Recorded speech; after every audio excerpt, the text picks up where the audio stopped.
मित्रों, आज की कथा जो है वह आपके लिए बहुत ही महत्वपूर्ण है। जो हम आपको इस वीडियो में बताने जा रहे हैं कि माता लक्ष्मी को किस श्राप के कारण सबरी बनना पड़ा था। यानी माता लक्ष्मी जो थी उन्हें सबरी बनना पड़ा था, और कौन दिया था माता लक्ष्मी को श्राप, और किसके श्राप के कारण बनना पड़ा था। सबरी मित्रों, मैं उन्हीं सबरी की बात कर रहा हूं जो अपने आश्रम के बाहर बैठकर हजारों वर्षों तक भगवान श्री राम की प्रतीक्षा करती रही, उनके दर्शनों के लिए, जिनके गुरु मतंग ऋषि थे, जो सबरी मतंग ऋषि की शिष्य थी, जिन्होंने हजारों साल तक संतों की सेवा की। मैं उन्हीं की बात इस वीडियो में आपको बताने जा रहा हूं कि वही सबरी कौन थी। तो उसी बारे में मैं आपको बताऊंगा कि माता लक्ष्मी ही वही सबरी बनी थी, और उन्हें किसके श्राप के कारण सबरी बनना पड़ा था। जो भी यह कथा हम आपको इस वीडियो के माध्यम से आप तक पहुंचाने जा रहे हैं, यह बड़ी अद्भुत और शिक्षाप्रद कहानी होने वाली है, और आप लोगों को भी कुछ नई जानकारी मिलने वाली है। तो मित्रों, हमारा आप लोगों से निवेदन है कि वीडियो के अंत तक आप लोग बने रहिएगा। ये वीडियो देखकर आपको पता चलेगा कि माता लक्ष्मी को क्यों सबरी बनकर पृथ्वी लोक पर एक आश्रम में रहना पड़ा था, किसके श्राप के कारण माता लक्ष्मी को सबरी बनना पड़ा था। मित्रों, ये तो आप जानते ही हैं कि माता लक्ष्मी जो है वो भगवान विष्णु के साथ, जो कि क्षीर सागर में शेषनाग की सैया पर बैठे हुए हैं, और वही माता लक्ष्मी उनके साथ में बैठकर उनकी चरणों को दबाती हैं, उनके चरणों की सेवा करती हैं। यह आप सभी लोग जानते हैं। तो मित्रों, अब सीधा कथा को आरंभ करते हैं। एक समय की बात है, भगवान विष्णु जो थे यानी भगवान नारायण, वो कुछ समय के लिए अपने शेष नाग की सैया को छोड़ करके वहां से अंतर्ध्यान हो जाया करते थे, कहीं चले जाते थे, और कुछ समय के बाद में फिर लौट करके आ जाते थे। माता लक्ष्मी जो थी, यह कई दिनों तक देखती रही। माता लक्ष्मी सोचती हैं कि पता नहीं प्रभु कहाँ प्रतिदिन जाते हैं और फिर आ भी जाते हैं, किन से मिलने के लिए जाते हैं, क्या करते हैं। अब यह जानने के लिए माता लक्ष्मी के मन में बहुत ही जिज्ञासा हुई कि हमारे प्रभु, हमारे स्वामी रोजाना कहाँ जाते हैं, और बहुत समय तक हमसे दूर रहते हैं, और फिर हमारे पास आ जाते हैं। हमें जानना चाहिए कि हमारे स्वामी जाते हैं तो कहाँ जाते हैं, और जाते हैं तो मुझको लेकर क्यों नहीं जाते हैं। ऐसा इनका कौन सा भक्त हो सकता है जिससे मिलने जाते हैं, या फिर कोई और बात है, ये मुझे अवश्य ही जानना चाहिए। एक दिन माता लक्ष्मी जो थी, भगवान नारायण से पूछ बैठी और बोलती है, हे स्वामी, आप रोजाना बहुत देर तक गायब हो जाते हो, हमसे दूर चले जाते हो, हमें अकेला छोड़ जाते हो, और फिर बहुत देर के बाद मेरे पास में आते हो। आज मुझे यह बताइए कि आप कहाँ जाते हो, आप किस काम से जाते हो। फिर भगवान विष्णु ने कहा कि हे देवी, मैं कहीं भी जाता हूँ। तुम्हें क्या मतलब है? तुम ये हमसे क्यों पूछ रही हो? फिर माता लक्ष्मी ने कहा, हे प्रभु, ये मुझे जानना बहुत जरूरी है और जानना भी चाहिए, क्योंकि मैं तो आपकी पत्नी हूँ और पत्नी का कर्तव्य है कि अपने पति के बारे में जाने कि वो पति कहाँ जाता है, क्या क्या करता है, किससे मिलता है। और उसी प्रकार प्रभु, मैं आपसे ये सवाल कर रही हूँ और जानना चाहती हूँ कि स्वामी आप कहाँ जाते हैं और किससे मिलते हैं। तब भगवान विष्णु ने कहा कि हे देवी, मुझे भी शांति की कुछ इच्छा होती है। मैं कुछ शांति चाहता हूँ और शांति के लिए मैं यहाँ से चला जाता हूँ। फिर माता लक्ष्मी ने कहा, प्रभु, क्या आपको भी शांति की आवश्यकता है? भगवान विष्णु ने कहा। क्यों नहीं, मुझे भी देवी शांति की जरूरत है। फिर माता लक्ष्मी कहने लगी, हे प्रभु, आप ये कैसी बातें कर रहे हैं? अरे, आप तो जगत के पालनहार और कर्ता धर्ता हो। इस संसार में प्रत्येक जनों को आप शांति देने वाले हो, और फिर आप ही शांति की बात कर रहे हो कि मुझे भी शांति की जरूरत पड़ती है। हे स्वामी, ये दुनिया जो है आपको रात दिन पूजती है और आपकी रात दिन तपस्या करती है, भजन करती है, पूजा करती है। क्यों करती है? शांति के लिए। और आप उन्हें शांति प्रदान करते हैं, लेकिन आपको शांति चाहिए। आज यह मैं पहली बार सुन रही हूँ, और वह शांति कहाँ आपको मिलती है? कहाँ जाते हो? फिर भगवान विष्णु ने कहा कि हे देवी, वो बात आपकी सही है कि मैं जगत का पालनहार हूँ, लेकिन मुझे भी शांति की जरूरत है। मित्रों, फिर माता लक्ष्मी ने पूछा कि हे प्रभु, मैं वही तो जानना चाहती हूँ कि आपको कहाँ शांति मिलती है और किसके माध्यम से मिलती है। तब भगवान विष्णु ने कहा कि हे देवी, हमारे भक्त हमें पूजते हैं और मेरा ध्यान करते हैं, इसीलिए मैं उन्हें अन्न और धन प्रदान करता हूँ, और भक्तों से ही, संतों से ही मुझे शांति मिलती है। इसीलिए ही मैं भी किसी संत के पास में जाता हूँ और वहीं जाकर के शांति को महसूस करता हूं, तभी मुझे बहुत शांति मिलती है। फिर माता लक्ष्मी ने कहा, हे स्वामी, आप किस संत के पास में जाते हैं और कहाँ जाते हैं? भगवान विष्णु ने कहा कि हे देवी, मैं चित्रकूट में जाता हूं और चित्रकूट में ऐसे ऐसे संत हैं जो एक लंगोटी में रहते हैं। वे बहुत ही वृद्ध महात्मा हैं और मैं उन्हीं के पास में जाता हूं, उनका सत्संग सुनता हूं, कुछ अपनी भी कहता हूं और उनकी भी सुनता हूं। मुझे बहुत आनंद आता है अपने भक्तों का, संतों का सत्संग सुनते हुए। और जहां सत्संग होता है, जहां मेरे भक्त सत्संग करते हैं, चर्चाएं करते हैं, वही मुझे बड़ा आनंद आता है और वही मुझे बहुत शांति मिलती है। और इसीलिए मैं उन संत के पास शांति प्राप्त करने हेतु चित्रकूट में जाता हूं। फिर माता लक्ष्मी ने कहा, हे स्वामी, आप तो बड़ा ही कपटी है। अरे, आप अकेले ही अकेले शांति के लिए चले जाते हैं और आप मुझे लेकर के नहीं जाते। अरे, मुझे भी लेकर के चला करो। देखें, वो आपके संत, आपके भक्त कैसे हैं? मुझे भी बड़ी इच्छा होती है सत्संग सुनने की, और आप अकेले ही चले जाते हो। आज तक मुझे बताया भी नहीं और आज मैं आपसे पूछती भी नहीं। तो इसी तरीका से आप अकेले ही रोजाना जाते रहते। देखिए प्रभु, आज आप अकेले नहीं जाओगे, मैं भी आपके साथ चलूंगी। मित्रों, फिर भगवान विष्णु ने कहा कि हे देवी, जिस संत के पास में मैं जाता हूं, वह संत जो है, वह बड़ा ही अटपटा संत है। तुम उनके पास मत चलो। तुम संतों से दूर रहो, फायदा में रहोगी, क्योंकि संतों के चक्कर में मत पड़ो। ये संत जो होते हैं ना, इनका कोई भरोसा नहीं होता, क्योंकि क्या कर बैठे, क्या ना कर बैठे। इसलिए संतों से, हे देवी लक्ष्मी, तुम दूर ही रहो। लेकिन मित्रों, माता लक्ष्मी जो थी वह कहाँ मानने वाली थी। वह जिद कर बैठी और कहने लगी कि नहीं प्रभु, मैं भी आपके साथ चित्रकूट में उन संत के दर्शन करूंगी और उनका सत्संग अवश्य सुनूंगी। मित्रों, कहने का मतलब है कि अब भगवान विष्णु को विवश होना पड़ा। माता लक्ष्मी को साथ लेकर के भगवान जो थे वही चित्रकूट में उन संत जी के पास में मिलने को आकाश मार्ग से होते हुए चल देते हैं। जब माता लक्ष्मी और भगवान विष्णु पृथ्वी लोक पर आते हैं, फिर वहां से जैसे ही उन संत ने देखा तो भगवान विष्णु से कहा कि अरे नारायण, अरे ये स्त्री और देवी किसको ले आए हो तुम? अरे दूर रखो इन माताओं बहनों को, यहां मत लाया करो। मैं इनसे बहुत दूर रहता हूं। इन्हें दूर रखो, इन्हें दूर हटाओ। इन्हें लेकर के क्यों चले आए? कौन है ये? तब भगवान विष्णु ने कहा कि महाराज, ये हमारी अर्धांगिनी देवी लक्ष्मी है। ये नहीं मानी तो चली आई। वे महात्मा ने जवाब दिया, ठीक है, मेरे सामने से हटाओ। इन्हें दूर ले जाओ, इन्हें दूर बैठा लो। मैं स्त्रियों से बहुत दूर रहता हूं, माताओं बहनों से बहुत दूर रहता हूं। मित्रों, माता लक्ष्मी ने जब उन संत को यह कहते हुए सुना तो माता लक्ष्मी जो थी वे सोचने लगी, ये कैसा संत है, ये हमें दूर भगा रहा है। अरे, मैं तो इसका सत्संग सुनने के लिए आई थी और यह कह रहा है कि दूर भगाओ, दूर हटाओ, मेरे सामने से हटाओ। भगवान ने लक्ष्मी की तरफ इशारा किया और जहां वह संत बैठे हुए थे, बहुत दूर पर, थोड़ी दूरी पर एक वृक्ष था, एक पेड़ था।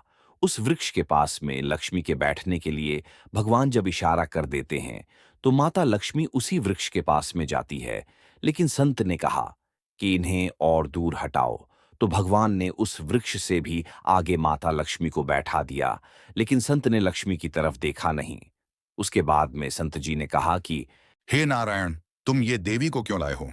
अरे किसी भी स्त्री को, किसी भी देवी को मत लाया करो। मैं इनसे बहुत दूर रहता हूं। चलिए, कोई बात नहीं, जब ले ही आए हो तो उन्हें दूर ही बैठी रहने दो। फिर मित्रों, महात्मा जी जो थे वह सत्संग सुनाने लगते हैं और भगवान नारायण जो थे वे सत्संग सुनने लगे और दूर से बैठ करके माता लक्ष्मी भी सत्संग सुनने लगी। लेकिन उन संत ने माता लक्ष्मी की तरफ देखा नहीं। ऐसा सत्संग सुनाया, ऐसी चर्चाएं की उन संत ने और भगवान विष्णु ने कि देवी लक्ष्मी को बहुत ही आनंद की अनुभूति हुई, बड़ा अच्छा लगा। देवी लक्ष्मी को सत्संग सुनकर मित्रों, जब सत्संग समाप्त हो जाता है तो भगवान विष्णु जो थे वो लक्ष्मी जी को लेकर के अपने स्थान पर क्षीर सागर में चले आते हैं। माता लक्ष्मी ने कहा कि हे स्वामी, आपके ये जो भक्त है, जो संत है, बड़ा ही भक्त महात्मा है, बड़े ही अच्छे संत हैं, लेकिन है बड़ा जिद्दी। बताओ हमें कितनी दूर बैठा दिया। अरे, मैं तो उनके दर्शन करने के लिए गई, पास में बैठ करके सत्संग सुनने के लिए गई थी, लेकिन इतनी दूर मुझे भगा दिया। वैसे वो महात्मा सत्संग बड़ा ही सुंदर, बड़ा ही मीठा सुनाते हैं। हमें बड़ा आनंद आया प्रभु। फिर भगवान विष्णु ने कहा कि हे देवी, मैं तुमको इसीलिए तो समझा रहा था, मना कर रहा था कि संतों से दूर रहो। इनका कोई भरोसा नहीं है कि ये क्या कर बैठे, क्या ना कर बैठे। तुम नहीं जानती राजा जोगी, अग्नि जल इनकी उल्टी रीत, यानी राजा जो होता है उसका भी भरोसा नहीं है। देवी, किस वक्त उसका क्या मूड बदल जाए और क्या कर बैठे, क्या आदेश कर दे, किस वक्त किसको फांसी लगवा दे, किससे वक्त किसको मरवा दे, यह राजा का भरोसा नहीं होता है। जोगी यानी साधु लोगों का भी कोई भरोसा नहीं होता है। फिर मित्रों, अगला दिन जब होता है तो माता लक्ष्मी ने फिर कहा कि हे स्वामी, आज भी मैं सत्संग सुनने के लिए चलूंगी। मित्रों, फिर भगवान विष्णु ने बहुत माता लक्ष्मी को समझाया, लेकिन देवी लक्ष्मी कहाँ मानने वाली थी। इसी तरह से भगवान विष्णु के साथ में देवी लक्ष्मी रोजाना जाती हैं और सत्संग दूर बैठ करके सुनती हैं और फिर साथ में चली आती है। बहुत ही आनंद की अनुभूति माता लक्ष्मी को हो रही थी। बड़ा ही आनंद सत्संग में आ रहा था। एक दिन माता लक्ष्मी ने विचार किया कि साधु तो बड़ा क्रोधी मालूम पड़ते हैं, लेकिन है बहुत अच्छे त्यागी। मित्रों, उस संत का त्याग देख करके देवी लक्ष्मी के मन में श्रद्धा उत्पन्न हो गई। कहते हैं ना कि जिस इंसान के अंदर अगर त्याग पैदा होते हैं, उन्हीं की यह संसार पूजा करने लगती है। त्याग ही सबसे बड़ी तपस्या है और इस त्याग के कारण ही इस संसार में सभी को समाज में सम्मान मिलता है। और उन संत की भक्ति को देखकर लक्ष्मी के अंदर हृदय में श्रद्धा उत्पन्न हो गई। फिर उन्होंने एक दिन भगवान विष्णु से कहा, हे स्वामी, साधु है तो थोड़ा क्रोधी अटपटे टाइप के, लेकिन उनका त्याग देखकर के मेरे अंदर एक बहुत ही अच्छी श्रद्धा उत्पन्न हो गई। तब भगवान विष्णु ने पूछा, वो कैसे? तब देवी लक्ष्मी कहती है कि प्रभु, श्रद्धा यह हमारे अंदर उत्पन्न हो गई है कि मैं बैकुंठ में लाकर के उन संत को अपने हाथों से भोजन बनाकर खिलाना चाहती हूँ। फिर जब यह भगवान विष्णु ने सुना तो कहने लगे, अरे देवी लक्ष्मी, क्या आप पागल हो गई हो? तुम उन संत को बैकुंठ में लाना चाहती हो और उन्हें अपने हाथों से भोजन बना करके खिलाना चाहती हो? क्या पागल हो? अरे संतों के चक्कर में ना पड़ो, इनसे दूर रहो, दूर से ही बैठ करके सत्संग सुन लो, लेकिन इन्हें अपने घर पर ना बुलाओ, इन्हें दावत ना दो। मित्रों, बात भी सच है, क्योंकि संतों का कोई नहीं होता है। भगवान कहते हैं कि हे देवी, राजा जोगी अग्नि जल इनकी उलटी रीत। राजा जो होता है जोगी होते हैं और जो जल होता है अग्नि होती है। इनका कोई भरोसा नहीं करना चाहिए कि कितने वक्त यह उल्टे भाग पड़े। राजा होता राजा का भी भरोसा नहीं करना चाहिए। राजा का कितने वक्त क्या मूड घूम जाए, किसको फांसी लगवा दे, किसको मरवा डाले। जोगी यानी जो साधु होते हैं, उनका भी कोई भरोसा नहीं होता है। थोड़ी देर में तुम्हारी सेवा से प्रसन्न हो जाए और छोटी सी अगर धोखे से भी गलती तुमसे हो जाए तो क्रोध में आकर के श्राप भी दे डाले। इनका ऐसा कोई भरोसा नहीं होता है। जल का भी कोई भरोसा नहीं होता है, अग्नि का भी कोई भरोसा नहीं होता है कि किधर कौन सा मोड़ ले ले। इसलिए इनसे दूर रहिए। मित्रों, देवी लक्ष्मी जो थी वो कहाँ मानने वाली थी। भगवान ने लक्ष्मी को समझाने का बहुत प्रयास किया, लेकिन माता लक्ष्मी जो थी वो जिद कर गई और कहने लगी, नहीं प्रभु, मैं उन संत से बहुत ही प्रसन्न हूँ और उन संत को बैकुंठ में बुलाना चाहती हूँ और अपने हाथों से भोजन बना करके खिलाना चाहती हूँ। जब माता लक्ष्मी नहीं मानी तो भगवान विष्णु कहने लगे, ठीक है, जब नहीं मानती हो तो कोई बात नहीं। अब फिर जब सत्संग सुनने के लिए अगला दिन जब होता है तो भगवान विष्णु जो थे माता लक्ष्मी को लेकर के संत के पास चित्रकूट में पहुंच जाते हैं। रोजाना की तरह सत्संग सुना और सत्संग सुनने के बाद में जब चलने के लिए हुए तो माता लक्ष्मी ने इशारा किया, भगवान से इशारे इशारे में ही कहा, अगर हम इनसे कहेंगे तो ये हमसे क्रोध कर जाएंगे, हमारी बात नहीं मानेंगे, और इसलिए आप इनसे कहो बैकुंठ में आने को निमंत्रण दो। तब भगवान जो है वो संत के सामने हाथ जोड़ करके कहते हैं कि महाराज, आपसे कुछ कहना चाहता हूं, अगर आपकी आज्ञा मिल जाए। संत ने कहा, कहिए क्या कहना चाहते हो। तो भगवान ने कहा कि हमारी जो देवी अर्धांगिनी लक्ष्मी है, वो आपके त्याग को देख करके उनके अंदर एक श्रद्धा उत्पन्न हो गई है। महाराज ने पूछा, कैसी श्रद्धा? तो भगवान ने कहा कि वो बैकुंठ में आपको बुलाना चाहती हैं और अपने हाथों से भोजन बना करके आपको खिलाना चाहती हैं। आपको बैकुंठ में चलना पड़ेगा। उन संत ने कहा, अरे नारायण, ये कैसी बातें कर रहे हो? ऐसे में बैकुंठ में मैं कैसे जा सकता हूं? बिना मरे हुए व्यक्ति बैकुंठ में जा ही नहीं सकता। इसका मतलब आप हमें मारना चाहते हो। मारने की बात कर रहे हो कि मैं मर जाऊं? अरे मैं अभी मरने वाला नहीं हूं। मैं भजन करूंगा और बहुत सारा भजन करूंगा। मैं अभी मरूंगा नहीं। जब मरूंगा तब मरूंगा, लेकिन मरने से पहले मैं बहुत भजन करना चाहता हूं। मैं ऐसे बैकुंठ में कैसे जा पाऊंगा? भगवान ने कहा, आप इस बात की चिंता क्यों करते हो? मैं गरुण को भेज दूंगा और गरुण जो है वो आपको यहां से बुला ले जाएंगे और माता लक्ष्मी की भी इच्छा पूरी हो जाएगी। वो अपने हाथों से भोजन बना करके तुम्हें खिला देगी और फिर गरुण के ही द्वारा तुम्हें इसी स्थान पर छुड़वा देंगे। तुम्हें मारने को मैं नहीं आया, लेकिन माता लक्ष्मी है, उनकी इच्छा आप पूरी कर दो।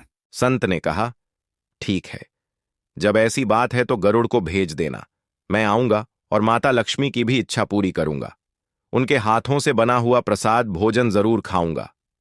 मित्रों, फिर माता लक्ष्मी बड़ी प्रसन्न हो जाती हैं और उसके बाद में माता लक्ष्मी जब अपने महल में आती है तो अपने हाथों से रसोई तैयार करती है। बहुत अच्छी रसोई तैयार की, रोटियां बनाई, दाल बनाई, कड़ी बनाई, चावल बनाए। बहुत ही अच्छी तरीका से उन्होंने भोजन तैयार किया।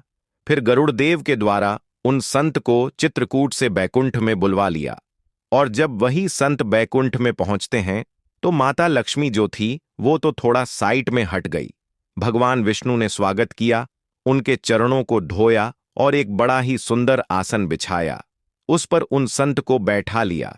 जब संत को सुंदर आसन पर बैठा लिया गया, उसके बाद में माता लक्ष्मी ने जो अपने हाथों से भोजन तैयार किया था, जिसमें चावल भी, खड़ी भी, दाल भी और सब्जी बनाई थी, अपने हाथों से बड़ा ही प्रेम भाव से माता लक्ष्मी ने भोजन तैयार किया। अब मित्रों, माता लक्ष्मी जो चाहे वो ना हो जाए, ऐसा तो असंभव है। माता लक्ष्मी जो चाहती है वो हो जाता है। बड़ा ही सुंदर हाथों से भोजन तैयार किया और जब संत जी के सामने परोसा गया और संत जी ने जैसे ही वो भोजन देखा तो उनके दिमाग की फिर सटक गई। भगवान नारायण से कहने लगे, इसका मतलब है यहां बुला करके हमारा अपमान किया गया। भगवान विष्णु ने पूछा, महाराज, कैसा अपमान? अरे, लक्ष्मी ने इतना प्रेम से भोजन बनाया, इसमें आपका क्या अपमान हो गया? फिर महात्मा ने जवाब दिया, ये कच्चा भोजन? अरे, ये कच्चा भोजन संत नहीं खाते हैं। अगर मुझे बुलाकर खिलाना था तो पक्का भोजन बनाना चाहिए था, लेकिन मेरे सामने कच्चा भोजन परोस दिया। अब संत को गुस्सा आ गया। मित्रों, आपको बता देते हैं कि जैसे चावल होता है, कड़ी होती है, रोटियां होती हैं और भी सब्जी होती है, यह जो होता है इसे कच्चा भोजन बताया गया है। और जो पुड़िया होती है, कचौड़ी होती है, इन्हें पक्का भोजन कहा गया है। तो महात्मा वो संत जो थे वो कड़ी और चावल और रोटी को देख करके, सब्जी को देख करके कच्चा भोजन कह रहे थे और क्रोध में आ गए। उनके दिमाग की सटक गई और वे पक्का भोजन की बात कर रहे थे। पूड़ी और कचौड़ी के बारे में माता लक्ष्मी ने कहा, हे महाराज, अगर कोई मुझसे गलती हो गई हो तो क्षमा करना, लेकिन यह तो मैंने बड़ा प्रेम से आपको खिलाने के लिए भोजन तैयार किया है और आप इतने क्रोध में आ गए, इसे कच्चा भोजन कह रहे हो। अरे, ये तो भोजन है और मेरे हाथों से बना हुआ है। लेकिन जो संत थे उन्होंने नहीं माना और कहा, मैं ऐसा भोजन कच्चा नहीं करता। अगर मुझे कराना चाहिए था तो पक्का भोजन बनाना चाहिए था। मुझे तुरंत ही अपने स्थान पर भेज दीजिए, मुझे वापस करवा दीजिए। मैं ऐसा भोजन नहीं खाऊंगा। मित्रों, जब संत के मुंह से ऐसा कहते हुए लक्ष्मी ने सुना तो लक्ष्मी जो प्रेम भाव से भोजन कराना चाहती थी, उन्हें क्रोध आ जाता है और क्रोध में कहने लगी, हे संत जी, मैं बहुत देर से आपके क्रोध को सहन कर रही हूं। मैंने कितनी श्रद्धा से, भाव से आपके लिए भोजन बनाया, लेकिन आपने अन्न का अपमान किया है। आपने मेरा अपमान किया है, मेरे श्रद्धा भाव का अपमान किया है। इसलिए जाओ, तुम जैसे संत जाति के लिए मैं श्राप देती हूं कि तुम जैसे संत कभी रोटी पर रोटी धर करके नहीं खा पाओ। मित्रों, जब यह माता लक्ष्मी ने उन संत को श्राप दे दिया और जैसे ही उन संत ने माता लक्ष्मी के मुंह से यह श्राप सुना, तब संत जी का गुस्सा ठंडा हो गया, खुश हो गए और कहने लगे, बहुत अच्छी बात, आपने जो श्राप दे दिया वो तो मेरे लिए वरदान बन गया। यही तो मैं चाहता हूं कि मैं रोटी पर रोटी धर के ना खाऊं, क्योंकि रोटी पर रोटी धर करके ग्रस्त लोग खाते हैं और मैं नहीं चाहता हूं कि संत लोग रोटी पर रोटी धर करके खाएं। जब रोटी पर रोटी धर करके खाएंगे तो उनका मन जो है वो भक्ति में नहीं लगेगा, उनका मन जो है चंचल स्वभाव का बन जाएगा।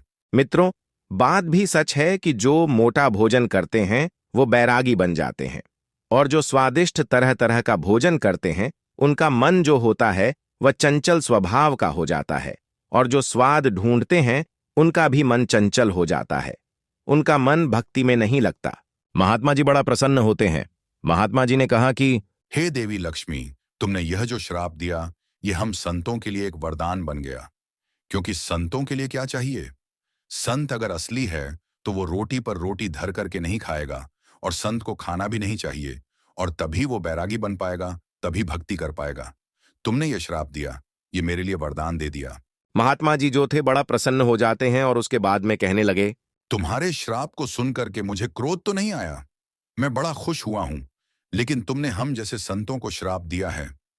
तो जाइए लक्ष्मी, हम जैसे संत भी तुम्हारे लिए श्राप देते हैं कि तुम्हें सावर कुल में जन्म लेना पड़ेगा, तुम्हें सावर कुल में पैदा होना पड़ेगा, तुम सावर कुल की बेटी कहलाओगी, ये हमारा श्राप है। और तुमने संतों का आज अपमान किया है श्राप दे करके, और तुम्हें उन्हीं संतों की हजारों वर्षों तक सेवा करनी पड़ेगी, तब तुम्हें कहीं भगवान श्री राम के दर्शन होंगे, ऐसे तुम्हें दर्शन भी नहीं होंगे।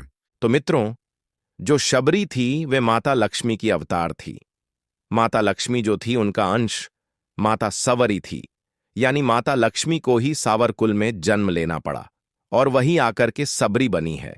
उन्होंने गुरु मंत्र लेने के बाद में भगवान श्री राम की प्रतीक्षा हजारों वर्षों तक की थी।